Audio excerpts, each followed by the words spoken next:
अच्छा इसे एग्जाम में बनाने के लिए सबसे आसान तरीका देख लो, वैद्युत धारा सूत्र याद करो। परिभाषा बनाने के लिए वैद्युत धारा आई बराबर क्या होता है, Q/T। अब सुनो मैं बता रहा हूँ, घर जाके इसको तुम खुद करो, होमवर्क भी है, हर रीडिंग अपने बनाओ, होमवर्क समझ लेना इसको, हर जगह बनाओगे, ठीक है ना। कैसे सुनो, फार्मूला याद कर लिए, वैद्युत धारा आई क्या होता है, Q/T यानी आवेश बटे समय। हमने कहा परिभाषा बनाने के लिए नीचे को क्या कर दो, काम कर दो, तो क्या लिखोगे, एकांक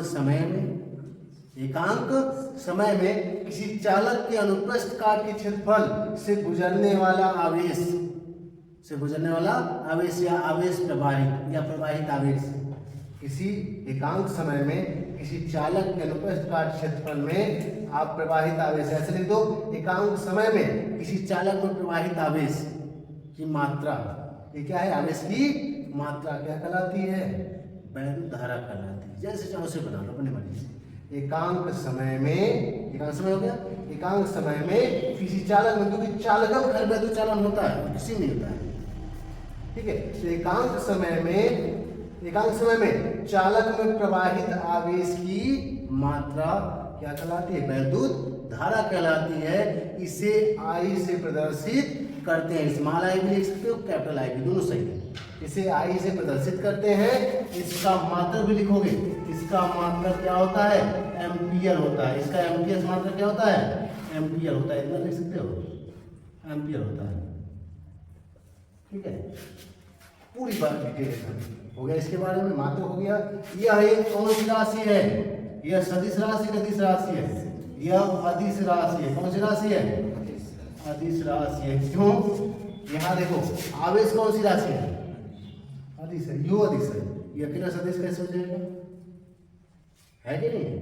तो ये भी कौन सी राशि होती है, अदिश राशि होती है, ठीक है। एग्जाम्पल समझो कैसे, मान लो इधर से, ध्यान समझो, मान लो इधर से 90 अंश के कोण पर यहाँ से 3 एम्पियर आ रहा है, करंट आ रहा है, यहाँ से क्या आ रहा है, 4 एम्पियर का करंट आ रहा है। अब बताओ यहाँ से कितने एम्पियर का करंट जाएगा, इधर जाएगा 7 एम्पियर का जाता है, ऐसा प्रैक्टिकल में पाया गया है। क्या हुआ है, इधर से 3 आ रहा है, इधर से 3 आ रहा है, इधर से 4 आ रहा है, यहाँ से मार्ग होगा जाने के लिए, तो कितना मिलता है, 7 एम्पियर। तो सीधे जुड़ा है, नहीं जुड़ा है, सीधे जुड़ा है। जब सीधे जुड़ा है, ये कौन सा योग हो गया, ये बीजगणितीय हो गया, कौन सा योग हो गया, बीजगणितीय योग हो गया। इसका मतलब एक अदिश राशि, ऐसे भी दिमाग रखो, तुमको बस इतना याद रखोगे अदिश राशि है, क्योंकि अगर ये सदिश होता तुमको पता है कितना मिलता, 90 अंश पर, तो सीधे होता कौड़ी में a² + b², तो 5 एम्पियर होता था, यानी ऐसा कुछ नहीं होता है। तो ऐसे दिमाग में रखो, वैद्युत धारा क्या है, कौन सी राशि है, यह हमारी अदिश राशि है। ये बीजगणितीय योग का पालन करती है, किस योग का, बीजगणितीय योग। बीजगणितीय योग में आने वाले को, ठीक है, आने वाले को और जाने वाले में से एक को पॉजिटिव लेते हैं, एक को नेगेटिव लिया जाता है, सीधे जोड़ देंगे। दिशा से कोई यहाँ मतलब नहीं, किस दिशा में है, किस दिशा से जा रहा है उससे नहीं मतलब है, आने वाले और जाने वाले में से एक को पॉजिटिव कर देंगे, एक को नेगेटिव। तो आगे इसको बताएंगे, तो समझ में आ गया एकदम सिंपल। तुमको अगर कभी पूछे दही तो नीचे लिखना है, परिभाषा लिख दो, फार्मूला याद रखो, मात्रक लिख दो और राशि लिख दो, अदिश राशि है, काम खत्म है पूरा, वैद्युत धारा, ठीक है। यहाँ से चाहो तो एक और मात्रक बना सकते हो, कभी ऑब्जेक्टिव पूछ देता है, यहाँ से मात्रक अगर सूत्र के हिसाब से बनाओगे तो इसका मात्रक एक और हो जाएगा, ये हो गया कूलम प्रति सेकंड। ये बस कहीं का उसमें आ गया ऑब्जेक्टिव, तब काम देगा, बाकी ठीक है।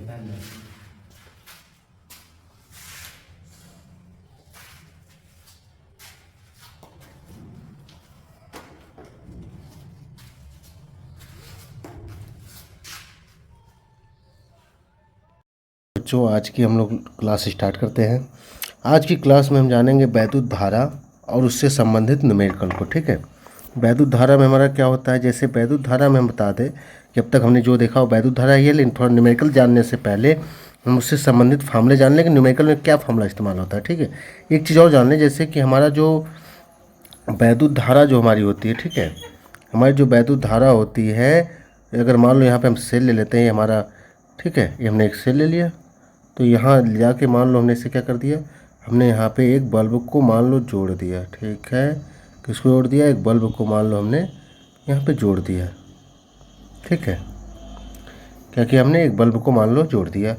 अब अगर बल्ब को अगर हमने मान लो जोड़ दिया यहाँ पर, ठीक है, तो बल्ब को जोड़ने के बाद जैसे कि यहाँ पे मान लो हमने ले लिया, ये हमने ले लिया एक यहाँ पे बल्ब ले लिया, ठीक है। अब इस बल्ब को हमने जोड़ दिया किससे, एक बैटरी या सेल से। बैटरी और सेल में अंतर क्या हो, देखो ये हमारा हमने एक ही यहाँ पे लिया, ये हमारा सेल हो गया। अगर ऐसे कई जोड़ दें तो क्या हो जाएगा, बैटरी हो जाती है। इसमें जो बड़ा वाला प्लेट होता है वो प्लस को शो करता है, जो छोटा वाला होता है वो ऋण प्लेट को शो करता है। तो इसमें जो वैद्युत धारा होती है उसकी दिशा सदैव धनावेश से ऋणावेश की तरफ होती है। कहाँ होती है, धनावेश से ऋणावेश की तरफ, या दूसरी भाषा में कहेंगे तो उच्च विभव से निम्न विभव की ओर हमारी धारा चलती है। तो जो हमारी वैद्युत धारा है ना, क्या हमारी है, जो यहाँ पे हमारी वैद्युत धारा है, ठीक है, जो हमारी वैद्युत धारा है वह वैद्युत धारा हमारी चलती है कहाँ से, ये चलती है उच्च विभव से निम्न विभव की ओर, निम्न विभव की ओर चलती है। यानी अगर कहीं पे मान लो हमने कह दिया यहाँ पे एक सिरा अगर हमारा 4 वोल्ट है और दूसरा सिरा मान लो +2 वोल्ट है, तो धारा हमारी चलेगी कहाँ से, +4 से +2 की तरफ चलेगी, उच्च विभव से निम्न विभव की ओर, ठीक है। मान लो अगर हमारे पास क्या है, अगर हमारे पास -2 वोल्ट है और -4 वोल्ट है, तो जो हमारी धारा हो -2 वोल्ट से -4 वोल्ट की तरफ चलेगी, ठीक है। अगर मान लेते हैं एक हमारा +4 है और एक -2 वोल्ट है, तो धारा किधर चलेगी, +2 वोल्ट से -2 वोल्ट की तरफ चलेगी। तो हमेशा उच्च विभव से निम्न विभव की ओर धारा चलती है हमारी। एक चीज़ और इसमें जान लो न्यूमेरिकल के लिए, ये तो दिशा हो गई ना, एक न्यूमेरिकल के लिए जान लो। न्यूमेरिकल जो होता है हमारा सभी जानते हो, न्यूमेरिकल के लिए हमारा जो होता है फार्मूला वो होता है वैद्युत धारा I = होता है Q/T। लेकिन एक चीज़ बता दें कि यहाँ जो परिपथ होता है हमारा चालक के परिपथ होते हैं। किसका परिपथ होता है, हमारा जो परिपथ होता है वह चालक का परिपथ होता है। किसका परिपथ होता है, चालक का परिपथ होता है, ठीक है। तो जब चालक के परिपथ होते हैं तो चालक के परिपथ में हमेशा बहता है कौन, इलेक्ट्रॉन, यानी ई आवेश के रूप में बहता है। किस रूप में, ई हमारा जो आवेश के रूप में बहता है। तो इसमें इलेक्ट्रॉन चलता है हमारा। यानी यहाँ पे अगर मान लेते हैं कि टी समय में, कितने समय में, अगर मान लेते हैं कि टी समय में n इलेक्ट्रॉन चलेगा तो यह कितना आवेश चलेगा, यानी ई इलेक्ट्रॉन चला जाएगा। एक इलेक्ट्रॉन का आवेश कितना होता है, एक इलेक्ट्रॉन का आवेश होता है ई। तो मान लिया हमने कि टी समय में, जो टी समय हमारा, उस टी समय में कितने इलेक्ट्रॉन चल रहे हैं, n इलेक्ट्रॉन हमारा चला जा रहा है। कितने इलेक्ट्रॉन, n इलेक्ट्रॉन वहाँ चले जा रहे हैं। तो अगर n इलेक्ट्रॉन चला गया तो कितने आवेश चले गए, यानी ई आवेश चला गया। तो हम यहाँ पर इस्तेमाल कर सकते हैं Q बराबर या नहीं इस्तेमाल किया जा सकता है। समझ में आ गई बात। तो फार्मूला हमारा जो होता है न्यूमेरिकल में, हम इसका भी इस्तेमाल करते हैं I = Q/T। तो ठीक है अपनी जगह पर। अगर जरूरत पड़े तो हम Q की जगह NI भी लिख सकते हैं, NI/T भी कर सकते हैं, ठीक है। तो यहाँ से अगर जो भी मान दिया जाएगा निकाल सकते हैं। यहाँ ध्यान दोगे N/T को हम कहते हैं, N क्या है, इलेक्ट्रॉनों की संख्या है। तो यहाँ इलेक्ट्रॉनों की संख्या और बटे समय जो हमारा T है प्रति सेकंड हो जाएगा, मान लो सेकंड में ले रहे हैं तो, ठीक है। तो यहाँ कह सकते हैं कि इतना इलेक्ट्रॉन, N/T का मतलब हो गया इलेक्ट्रॉन प्रति सेकंड कह सकते हैं इसको, इलेक्ट्रॉन प्रति सेकंड कह सकते हैं। इसको कह सकते हो इलेक्ट्रॉन प्रति सेकंड, N/T को, क्योंकि T मतलब हो गया समय, सेकंड में अगर हो गई, N होता है इलेक्ट्रॉनों की संख्या, मतलब इतना इलेक्ट्रॉन प्रति सेकंड हो जाता है, कह सकते हो इसको। चलो आ जाओ न्यूमेरिकल भी देख लेते हैं। इस पर जो पूछे हुए न्यूमेरिकल हैं हम केवल वही करवाएंगे इंपॉर्टेंट देखकर। तो चलो हम लोग चलते हैं आगे, देखते हैं एकदम बड़े आसान से तरीके में, ठीक है।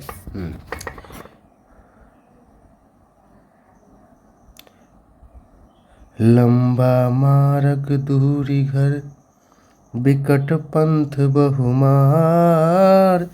हम लोगों का जो लक्ष्य है वो लंबा मार्ग है, लंबा है। अभी पूरे के पूरे लगभग 8 महीने की टाइम है, तो लंबा ही है। लेकिन बिकट पंथ बहुमार, अभी क्या है, विपदाएं बहुत हैं, ठीक है। बस जोश के साथ मेहनत करो और मेहनत करते रहो। अपने माता पिता से कह दो कि आप सपने क्यों देखो, बाकी तो ये बब्बर शेर पूरा करके दिखाएगा सपना, ठीक है, क्योंकि तुम्हारे अंदर जोश होना चाहिए, सपना पूरा करोगे उनका और मेहनत करो। ठीक है, 2 साल इधर एक 12 में चली रहे हो, 12 में मेहनत कर लो, आगे कुछ और समय तक मेहनत कर दोगे, 4-6 साल तक अच्छी जगह कहीं सेटल्ड हो जाओगे, कोई दिक्कत नहीं है। ठीक है, चलो आते हैं क्वेश्चन नंबर पहला हमारे सामने आ गया यहाँ पे। जैसा कि लिख रहा है इसमें कि एक तार है हमारे पास, एक तार में 5 मिली एम्पियर की क्या बह रही है, 5 मिली एम्पियर की धारा बह रही है। यानी क्या दिया, देखो सबसे पहली चीज़ होती है ना, हम यहाँ नोट करेंगे डाटा। क्या नोट करेंगे, डाटा हमको क्या दिया है, कह रहा है 5 मिली एम्पियर, यानी आई बराबर हो गया 5 मिली एम्पियर हो गया। इसको हम क्या लिख सकते हैं, 5 गुणे 10⁻³ एम्पियर लिखा जा सकता है। क्या लिखा जा सकता है, इसको एम्पियर लिखा जा सकता है। ठीक है, चलो एम्पियर हो गया। अब आगे चलो, फिर क्या दे रहा है, तार के अनुप्रस्थ काट से प्रति मिनट कितने इलेक्ट्रॉन गुजरेंगे। तो यहाँ पे प्रति मिनट मतलब समय दे दिया कितना हमको, टी बराबर दे दिया, टी बराबर क्या दे दिया, टी बराबर दे दिया 1 मिनट। प्रति मिनट मतलब 1 मिनट होता है, ये दे दिया हमें 1 मिनट दे दिया। ठीक है, 1 मिनट दे दिया, मात्रा गलत हो गई क्या, 1 मिनट दे दिया। अब उसके बाद हो जाएगा यहाँ पर 60 सेकंड हो जाएगा। क्या हो जाएगा, 60 सेकंड हो जाएगा। अब चलो आगे, यहाँ पे आगे आ जाओ। यहाँ पे 60 सेकंड के बाद, अब ये तो समय हो गया, हमसे पूछ रहा है कितने इलेक्ट्रॉन गुजरेंगे, इलेक्ट्रॉनों की संख्या पूछ रहा है, और यहाँ क्वेश्चन दे रहा है इलेक्ट्रॉन का आवेश ई बराबर इतना। देखो हमारा जो फार्मूला अप्लाई होने वाला है ना, ये फार्मूला जो हमारा है, ठीक है, फार्मूला हम देख लेते हैं। जो हमारे यहाँ पे फार्मूला हो जाएगा, फार्मूला हमारा हो जाएगा, क्या हो जाएगा, फार्मूला कौन सा अप्लाई करोगे, फार्मूला यहाँ जो अप्लाई होगा ना वह होगा I=NE/T होगा। अभी जस्ट बताया हमने, क्योंकि यहाँ हमें n निकालना है। ठीक है, थोड़ा सा आगे बढ़ाओ इसको, तो t हमारा इधर भागे में है, दूसरी साइड जाएगा तो क्या हो जाएगा, गुणे में, तो IT हो जाएगा उधर। तो NE बराबर क्या हो गया, IT हो गया। NE बराबर क्या हो गया, IT। तो यहाँ से अगर n बराबर निकालोगे तो E यहाँ भाग गुणे में है, n के साथ इधर जाएगा तो भागे में जाएगा, जाएगा IT/E हो जाएगा। क्या हो जाएगा, IT/E हो जाएगा। समझ में आ गया। ठीक है, तो चलो आगे देखते हैं। इसमें हमारा क्या हो गया, n बराबर हो गया IT/E, जहाँ I का मान कितना दिया गया है, I का मान है 5 मिली एम्पियर। ठीक है, I का मान क्या है, 5 मिली एम्पियर है। उसके बाद और यहाँ पे t समय दिया गया है 1 मिनट है, और नीचे जो बटे में E है, E का देखो मान पहले इस सवाल में यहाँ पे दे रखा है, E का मान नहीं देता तो भी हमें पता होता है। ठीक है, तो चलो हम ऊपर इस सवाल को लगा देते हैं। अब इसको हम हल करते हैं। ठीक है, इसको हल करेंगे। ठीक है, तो इसको चलो हम हल कर दे रहे हैं।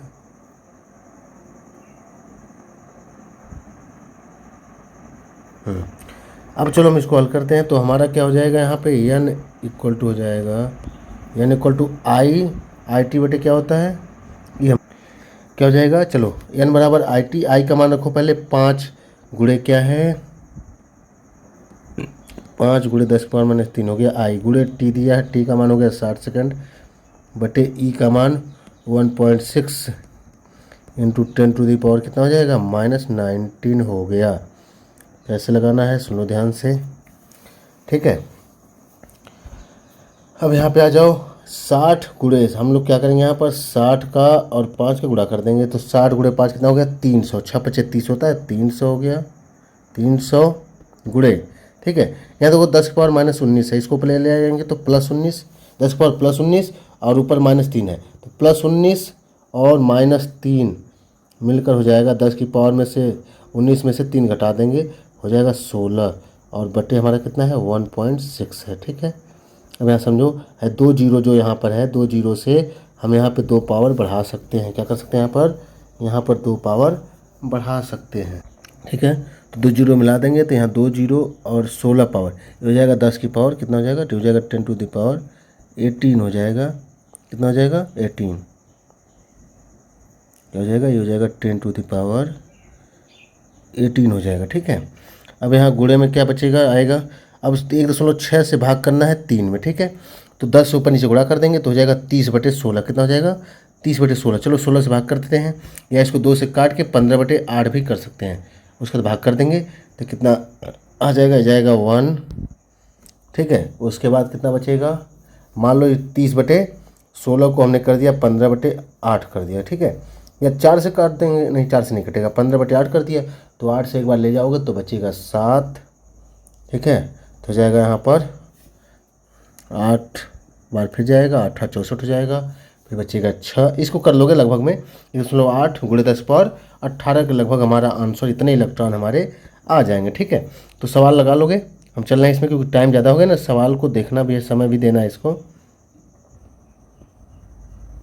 ठीक है। हमारी स्क्रीन पे दूसरा सवाल आ चुका है सामने, जैसा कि हम लोग देख रहे हैं। कह रहा है एक हाइड्रोजन परमाणु में इलेक्ट्रॉन नाभिक के चारों ओर प्रति सेकंड इतना चक्कर लगाता है, ठीक है। कह रहा है यदि वृत्तीय पथ के किसी बिंदु पर धारा का मान क्या होगा, वृत्तीय पथ पर किसी बिंदु पर धारा का मान क्या होगा। देखो अगर यहाँ इलेक्ट्रॉन का आवेश दे दे, इसमें हाइड्रोजन में हमारे इकट्ठे इलेक्ट्रॉन होते हैं, क्या होता है, एक ही इलेक्ट्रॉन होता है, समझना ध्यान से। अब इलेक्ट्रॉन क्या कर रहा है, चारों तरफ ऐसे चक्कर लगा रहा है, धुआंधार गर्दा बांध के एकदम देखो चक्कर लगा रहा है ऐसे, तो इलेक्ट्रॉन का प्रवाहन हो रहा है। तो यहाँ जो धारा निकलेगी ना, समझना, यहाँ जो धारा निकलेगी I = हो जाएगा, हमने क्या बताया, NI/T बताया, पर यहाँ पर n नहीं होगा क्योंकि n बराबर कितना दिया है, 1 दिया है। n बराबर क्या दे दिया, n बराबर 1 हो गया, तो गायब हो गया n, क्या हो गया n हमारा हो गया गायब। तो E/, क्या हो जाएगा, T, ठीक है। क्या हो गया, E/T हो गया। अब समझो यहाँ ध्यान से, ठीक है, यहाँ पे यही समझना हमको। अब हमको समय नहीं दिया गया, क्या नहीं दिया गया, समय, ठीक है।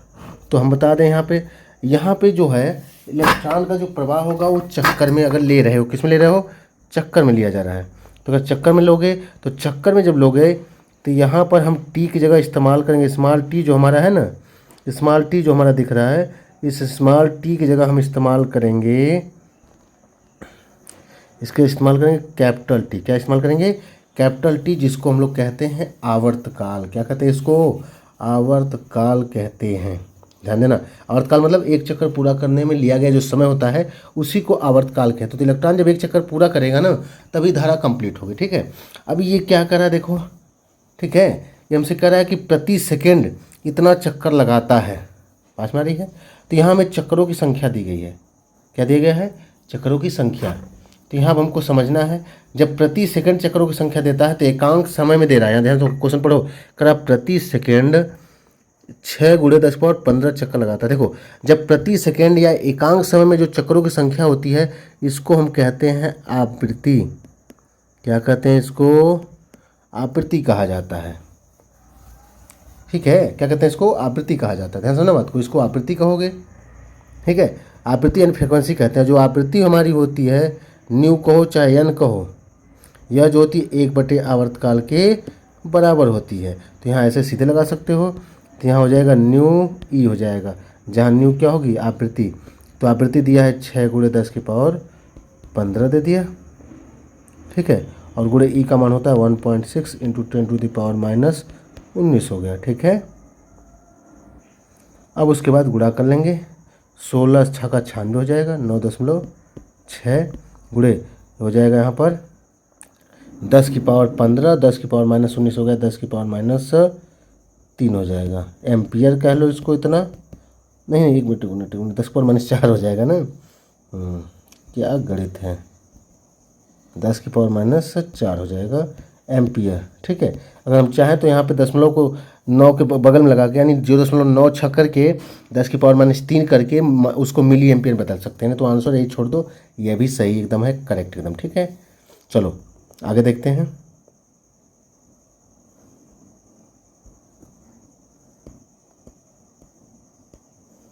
उम्मीद करते हैं क्वेश्चन हमारा लास्ट होगा, ठीक है। लास्ट क्वेश्चन है, 3 ही इस पे पूछे गए थे, तीसरा भी यही, क्या तीसरा भी इसी से रिलेटेड है, तो तुम लोग जिम्मे छोड़ेंगे हम, ठीक है ना। देख लो एक बार ध्यान से, इसमें आंसर भी दे दिया गया है तो लगा के चेक कर लोगे। कह रहा है कि हाइड्रोजन परमाणु में, ठीक है, तो हाइड्रोजन परमाणु में इलेक्ट्रॉन इतना मीटर की त्रिज्या में इतना मीटर पर सेकंड की चाल से भ्रमण कर रहा है। देखो क्या दिया है यहाँ पे ये जो दिया है ना इतना मीटर, यह दे दिया वृत्त की त्रिज्या, जिस वृत्तीय पथ पे घूम रहा है ये दे दिया स्मॉल r = हो गया, ये स्मॉल r = हो गया, ठीक है।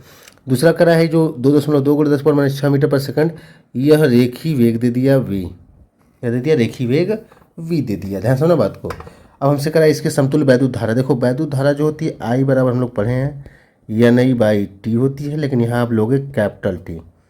और हाइड्रोजन परमाणु है तो हाइड्रोजन परमाणु हमने क्या कहा, यहाँ पे हम लोग जो है N की जगह क्या रखेंगे, यहाँ पे 1 रखना है। ठीक है, क्या रखना है यहाँ पे 1 रखना है N की जगह, क्योंकि उसमें इकट्ठ इलेक्ट्रॉन होता है। अब यहाँ पे T बराबर क्या होता है, सुनो ध्यान से। यहाँ जो है हम जानते हैं T बराबर, सुनो ध्यान से, T एक सूत्र होता है ओमेगा इक्वल होता है 2π/T होता है। तो T को इधर लेके आ जाओ, ओमेगा किधर कर दो तो इधर हो जाएगा कैपिटल T बराबर हो जाएगा 2π/ओमेगा। ओमेगा क्या है, यह होता है कोणीय वेग। ओमेगा क्या होता है, कोणीय वेग। ठीक है, ये क्या होता है, कोणीय वेग। अब यहाँ एक चीज़ और समझो ध्यान से। हाँ, एक काम और कर सकते, छोड़ो इतना ज़्यादा घुमाने की जरूरत नहीं है, मैं बता रहा हूँ, रुक जाओ। ठीक है ना, यहाँ वेग दिया है और त्रिज्या दिया है। ठीक है ना, तो हम समय निकाल सकते हैं। देखो वेग v बराबर होगा दूरी बटे समय, दूरी है 2πr क्योंकि एक चक्कर लग रहा है, परिधि के बराबर चक्कर होगा, त्रिज्या अगर r है तो, और बटे हो जाएगा समय t। तो यहाँ इससे भी निकाल सकते हो, समय t को उधर भेज दो तो समय t बराबर हो जाएगा हमारा, ठीक है, समय t बराबर हो जाएगा 2πr/v होगा। तो यहाँ ध्यान दो, यहाँ पे E बटे हम क्या लिख सकते हैं, ऊपर कैपिटल T या लिख सकते हैं 2πr/ लिख सकते हैं v। पास में आ रही, क्या लिख सकते हैं, अपान v लिखा जा सकता है। ठीक है, चलो इसको मिटा देते हैं।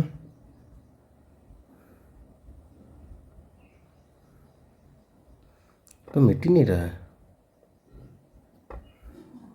ये रबड़ सही नहीं लग रहा है इसका। एक मिनट, इसकी पावर कैपेसिटी बढ़ा दें तब देखें मिटता है कि नहीं मिटता है। अब देखा जाए मिटेगा कि नहीं मिट रहा है।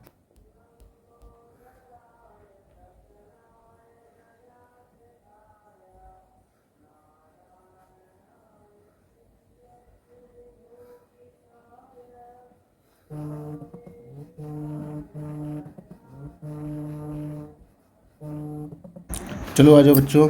तो इसमें हमने क्या किया, हम यहाँ पे सारी वैल्यू पुट कर देंगे। ठीक है, जैसे हमारा हो गया यहाँ पे, एक मिनट कलर चेंज कर दिया जाए। चलो आ जाओ।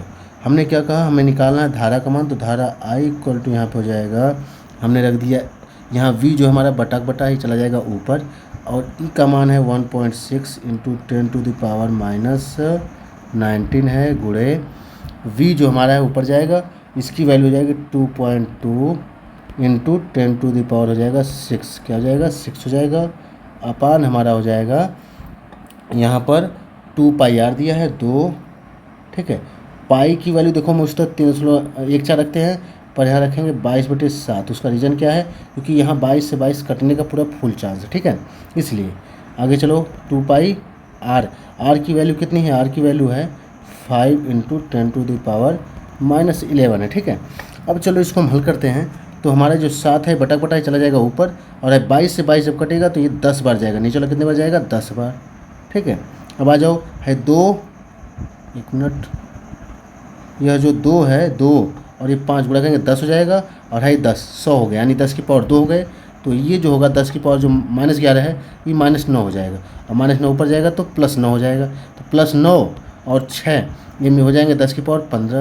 ये 10 की पावर 15 जो है ये 10 की पावर -19 के साथ भिड़ेगा तो 10 की पावर -4 बचेगा, 10 की पावर -4, और यहाँ पर 10 की पावर -4 हो गया।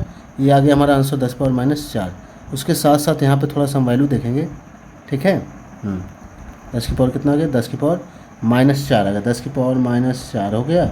अब इसके साथ एक चीज़ और देखो, यह 7 होगा बटा ऊपर जाएगा तो इसका गुणा हो जाएगा 1.6 में, तो 16 7 कितना होता है, 16 7 112 जाएगा, 112। यहाँ एक अंक पे 10 लगाएंगे।